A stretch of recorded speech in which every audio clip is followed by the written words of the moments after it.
The afternoon sun cast long shadows across the lake cabin, sparkling off the water like molten glass. Karen, audacious as ever, had once again decided to test boundaries she had no right to cross. She had secretly tapped into my fiber optic line, believing she could monitor communications, disrupt internet service, or gain leverage over me. She could not have been more mistaken. Her audacity was about to collide with preparation, authority, and consequences she could never imagine.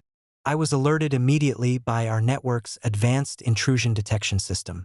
Every packet of data, every attempted access, and every unauthorized signal was logged in real time. Max growled low, patrolling near the access points, his presence a silent deterrent to any further intrusion. The entire cabin's digital and physical security network had been fortified to prevent exactly this type of audacious tampering.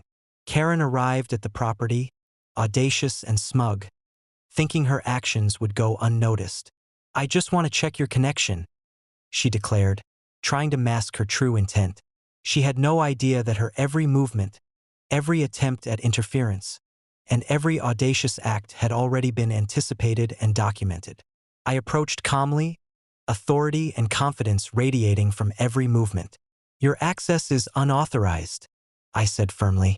"This is private property.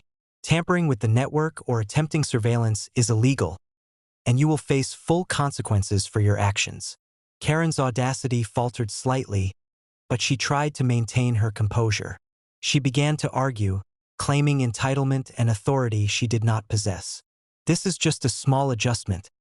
I'm part of the HOA," she shouted. But her words were meaningless in the face of undeniable evidence. Logs, security cameras, and network alerts documented every step of her intrusion attempt. With a decisive gesture, I implemented a countermeasure I had prepared for exactly this scenario. Karen's access to the fiber optic line was immediately downgraded to 56K dial-up speeds. Every attempt she made to manipulate or monitor was rendered completely useless. Her audacious plan, which had relied on technology and stealth, had been neutralized instantly. Law enforcement, already on alert from the preemptive security alerts, arrived moments later. They quickly reviewed the situation.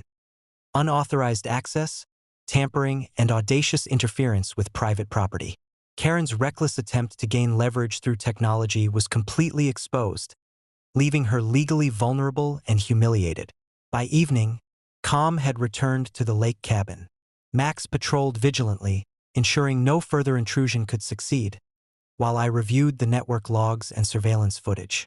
Every precaution, every contingency, and every security measure had worked flawlessly. Karen had retreated, powerless and fully exposed. Sarah and I walked along the lakeside, reflecting on the events. Every attempt to manipulate, intimidate, or trespass, this time through technology, had been met with preparation, authority, and foresight. Karen's audacious behavior had collided with consequences she could not avoid. As the sun set over the lake, casting brilliant gold and crimson reflections across the water, the cabin, the property, and the family sanctuary stood serene, untouchable, and victorious. Karen's audacity had been decisively defeated.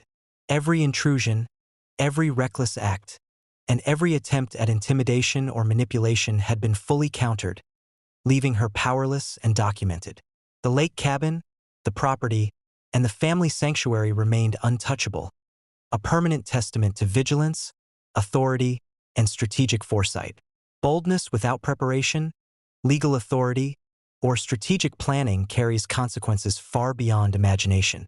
Karen had been defeated utterly, and the sanctuary remained secure, serene, and victorious.